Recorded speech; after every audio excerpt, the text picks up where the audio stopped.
Welcome to the Dollars and Cents podcast with Wes the Economist and Jonathan the Conspiracy Theorist. We're reporting to you live from the Wave Beach Realty Studios in North Myrtle Beach, South Carolina. Give us a call today at 843-957-3872. All right, guys, welcome back into the Dollars and Cents podcast. I am Jonathan the Conspiracy Theorist, Wes the Economist across from me. We are on episode 40 of our Quick Clip series. Clips. We got like 250.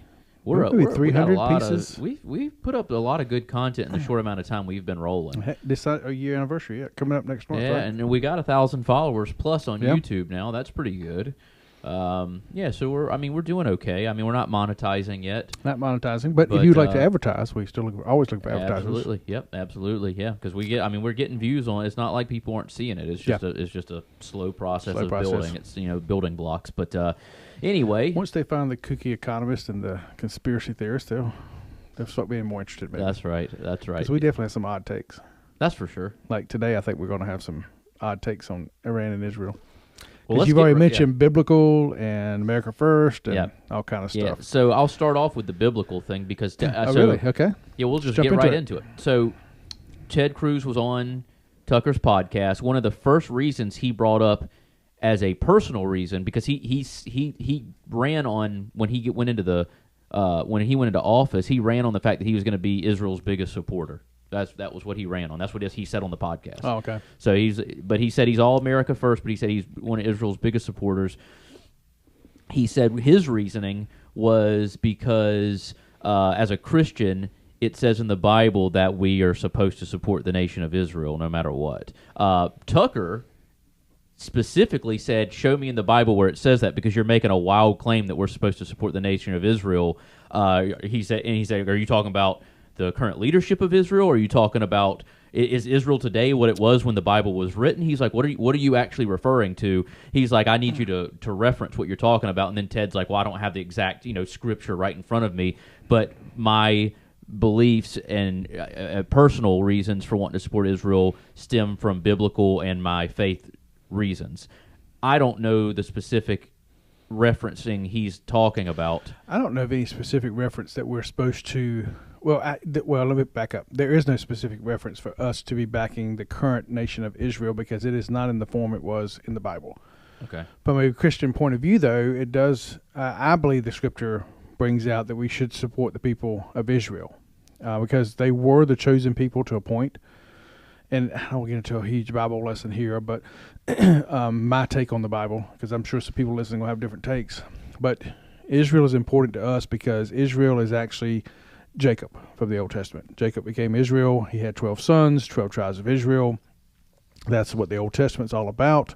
But the thing about the Old Testament, it all points towards the New Testament and coming of Christ. Mm-hmm. Christ is a descendant of Judah out of one of the sons, and through him, all nations were blessed. If you go back to Abraham, when he had a covenant, he said Abraham's children would be as plentiful as the grains of sand on the seashore, or as many stars you see in the sky. I take that, again, personal interpretation is that is the promise from Abraham to Isaac to Jacob through the line of Judah down to Jesus Christ, and then people who become Christians through Jesus Christ. Got it. So the nation of Israel is very important to me as a Christian believer, and yes, I would say I want to support Israel because of that. Now, with that said, I'm not saying I love Netanyahu or everything the current nation of Israel does, but to me, it's more about the people. Fair. Okay. All right. Yeah. Ted didn't explain it that way, but obviously he just kind of was throwing out like a talking point. Well, and a lot of people do. A lot of Christians do. The Bible commands us to support, and I think from beyond that, I think we should be supporting Israel just because they're the last people in the Middle East to kind of give some balance there. Yeah. Because a lot of the Christians have been beheaded. Coptic Christians, they've got a huge problem with not ISIS. What was the other one? Hezbollah? It's one that came after ISIS. Ismail or something. I don't remember. There was a small that beheaded a bunch of Coptic Christians. If you go back to the 19 teens when the Ottoman Empire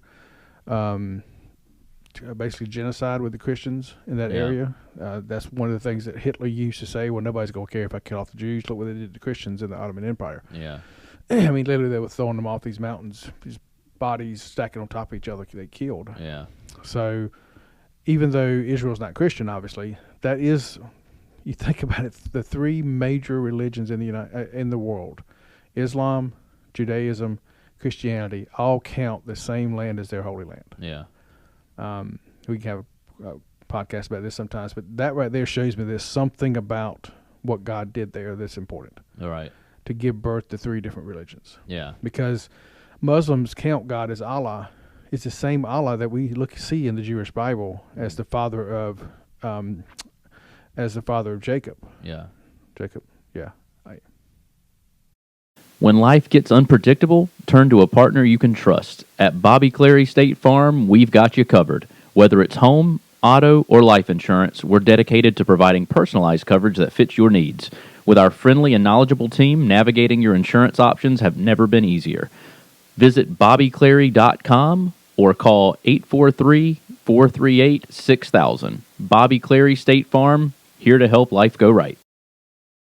Eisenhower Dental, located at 107 Waccamaw Medical Park Drive in Conway, a place where you can find all your dental services, including general dentistry, cosmetic, restorative, and pediatric dentistry. Reach out to them today at their website, eisenhowerdental.com, or call them at 843-234-3110, 843-234-3110, and tell them Wes the Economist sent you. No, Abraham. I'm sorry, so Abraham is the father of Islam and the father of Judah, Jewish Israel, but that would also make him the father of Christianity. Right. Okay. So all that comes back to that one area. Wow. Okay. So I think it's a very important spot, and there's never going to be peace there because of that. But I think if we turn our back on Israel, we're turning our back for us on faith. We're turning on faith, but also for the country. I think it's very detrimental to our safety around the world. Okay. And that's where I come with America First. I don't think Trump is going to not put America first, but I also think that sometimes that is going to have to be done outside of our country. And I think Iran definitely is a threat to our national security. Gotcha. And I know the going away from the biblical point, another thing Tucker was trying to say was, he's like, if you walk around D.C. right now, our capital looks like trash. It's homeless people everywhere. It looks rough everywhere. It's poverty stricken. He's like, why are we so focused on countries like Iran or helping Ukraine, and we just refuse to help people at home? Like, if America's first, why are you guys so hell bent on helping Israel or helping Ukraine or doing all these other things? And Ted Cruz kind of tiptoes around that and says, yeah, we should still be helping people here, but it's in America's best interest to fight Iran because they could be, creating a nuclear weapon that it wouldn't matter how bad our poverty or whatever is, that if they send a nuclear weapon over here, we're going to have problems. So I don't know if they have a nuclear weapon, if they're close to having one. I feel like they've been saying, there's like a video out there of Netanyahu since the past 15 years, talking about Iran and nuclear weapons, like they're so close to having one. Yeah. And it's like, well, are they really? Do you have that intel? Obviously, we don't know. I don't know because I don't have that intelligence. Trump may have some intelligence saying that they really are that close, and Tucker could be completely, I can understand the skepticism. Yeah, I think they have it. You think they have it? Yeah. I don't think they have the capability of getting it anywhere, but I think they've got a nuclear weapon. Yeah. Which I guess they can get to Israel. Yeah, they could, and I guess if you have the right people supporting them, like Russia or somebody like that, that's like, okay, we're going to stay out of this, but we're going to help them do what they need to do to make it happen. It wouldn't surprise me. And I could be wrong. First off, I don't think Trump's going to do anything. I think he's going to pressure him into collapse, which is fine. If we do anything, I think it'll be the bunker busters that you and I were talking about off the air. Yeah, just to get a little bit nuclear sites. Yeah, I don't see him doing what we did in Iraq or Afghanistan or what we try to do all over the world, and that is nation build. Yeah. It's like, okay, we've taken out, your leaders were threatening us, they're gone, you decide what you're going to do now, but just keep in mind, if your new leaders are going to do something, we may have to come back. Yeah. Otherwise, go for it. Do what you want to do. Right. All right, guys. Sorry if you missed a little bit of the video there while we were running. I don't know what happened, but the video kicked off, so we're back up and going now. But at one point I wanted to make, and we haven't talked about this off air, but one thing Ted Cruz said when he was talking to Tucker, one of his reasons for wanting to, support Israel with Iran, he's like, hey, Iran hates us. They want us all dead.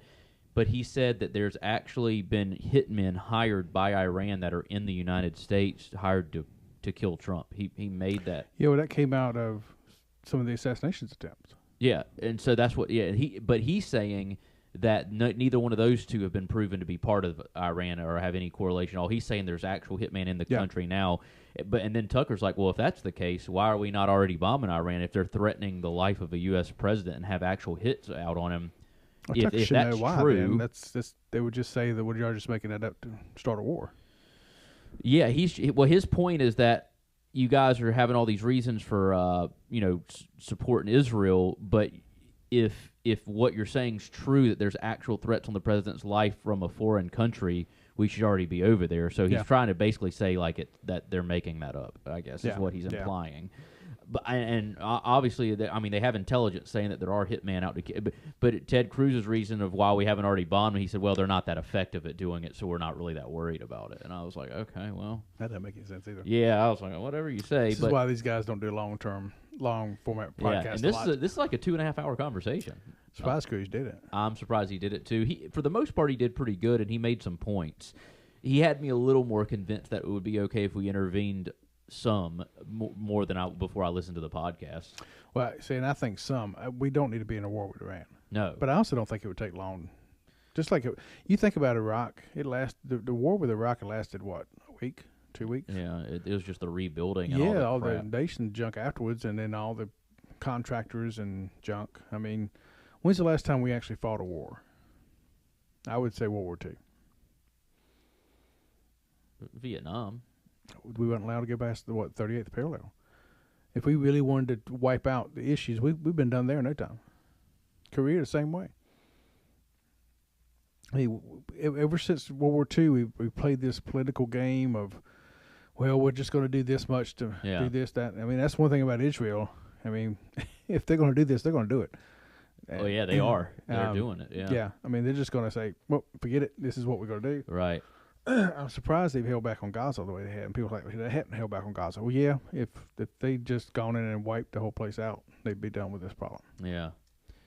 Do you think people that, I guess what Ted Cruz was also implying, he was confused why Tucker was so strong about this and what his fascination with Israel was and why he was so mad that we were supporting him, almost trying to say that not supporting Israel is almost anti-Semitic.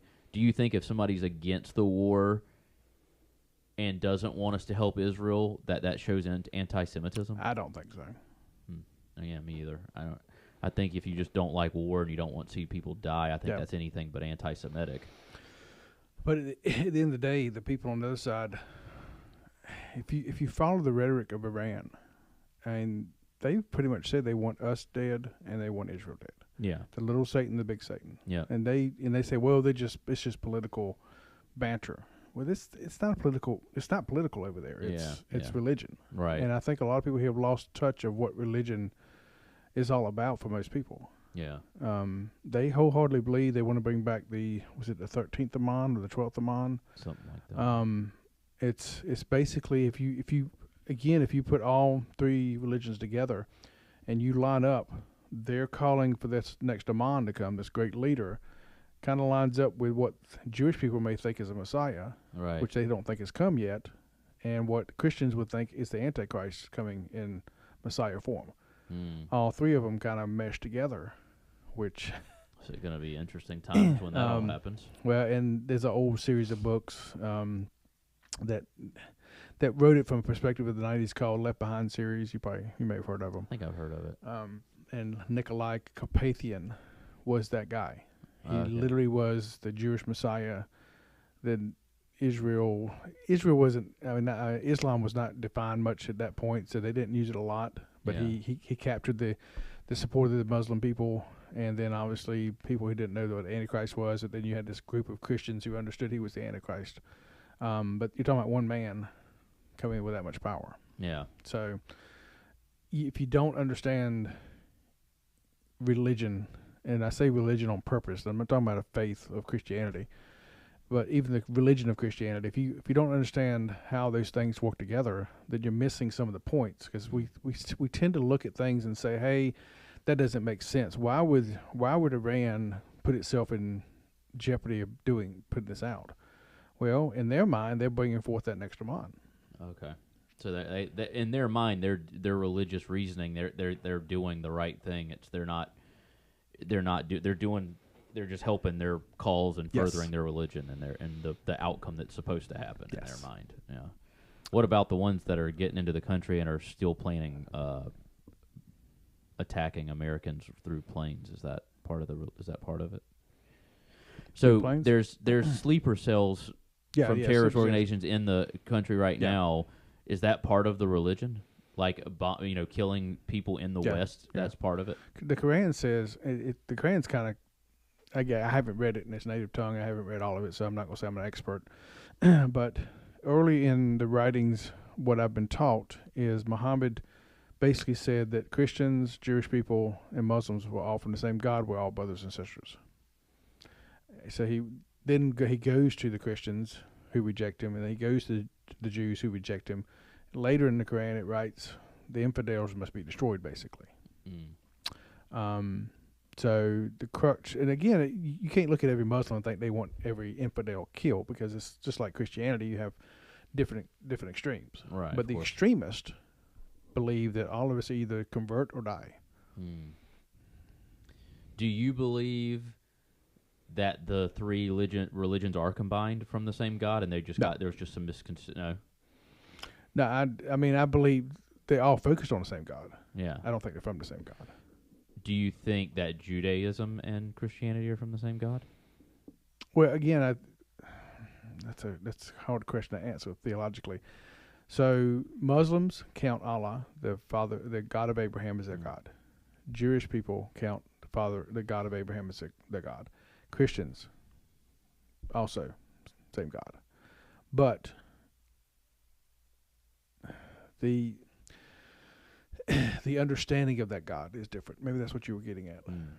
I guess my question is, if you're just take the Muslim religion out, if you're just looking at Jews versus Christians, are they praying to the same God? Like, based off of what they believe? Off what they believe, yes. But see, as a Christian, I believe Jewish people have missed the cutoff that when Jesus came, they rejected him as the Messiah from that God. And that was foretold in the Old Testament that his people would reject him.